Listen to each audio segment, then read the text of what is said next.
بسم اللہ الرحمن الرحیم نحمدہ ونصلی علی رسولہ الکریم اما بعد۔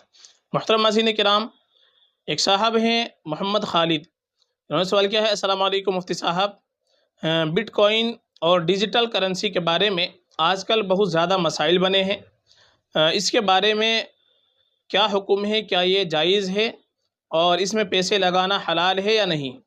اس کے بارے میں رہنمائی فرما دیں۔ وعلیکم السلام ورحمۃ اللہ وبرکاتہ۔ دیکھیے، بٹ کوئن جو ہوتی ہے یہ ایک طرح سے فرضی کرنسی ہے، اس میں حقیقی کرنسی کے بنیادی اوصاف اور شرائط بالکل موجود نہیں ہے، لہذا موجودہ زمانے میں بٹ کوئن یا ڈیجیٹل کرنسی کی خرید و فروخت کے نام سے انٹرنیٹ پر یا الیکٹرانک مارکیٹ میں جو کاروبار چل رہا ہے وہ حلال اور جائز نہیں ہے، بلکہ یہ محض ایک دھوکہ ہے۔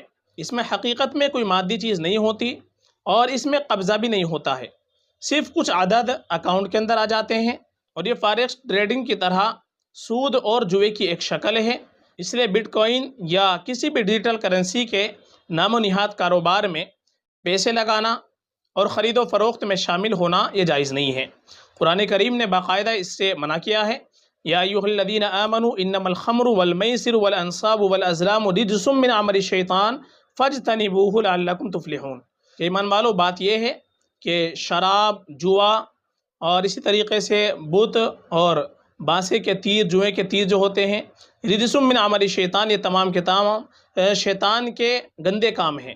فاجتنبوہ، لہذا تم اس سے بچو تاکہ کامیاب ہو جاؤ۔ تو مسلمان کو کسی بھی سودی کاروبار کے اندر یا جوئے کے اندر پیسہ لگانا یا اس طریقے کی جو شکلیں ہوتی ہے جن میں جوئے کی شکل پائی جاتی ہے، اس طریقے کے کاروبار میں پیسہ لگانا، خرید و فروخت میں شامل ہونا، یہ بالکل جائز نہیں ہوتا۔ اس لیے یہ بٹ کوئن کے بارے میں دارالعلوم دیوبند کا بھی فتویٰ یہی ہے، اور اسی طریقے سے جو بنور ٹاؤن ہے اس کا بھی فتویٰ یہی ہے کہ اس میں پیسہ لگانا جائز نہیں ہے، ایک طرح سے دھوکہ ہے اور فرضی کرنسی ہے، حقیقت میں کوئی مادی چیز نہیں ہوتی اور نہ ہی اس میں کوئی قبضہ وغیرہ ہوتا ہے، فقط واللہ اعلم۔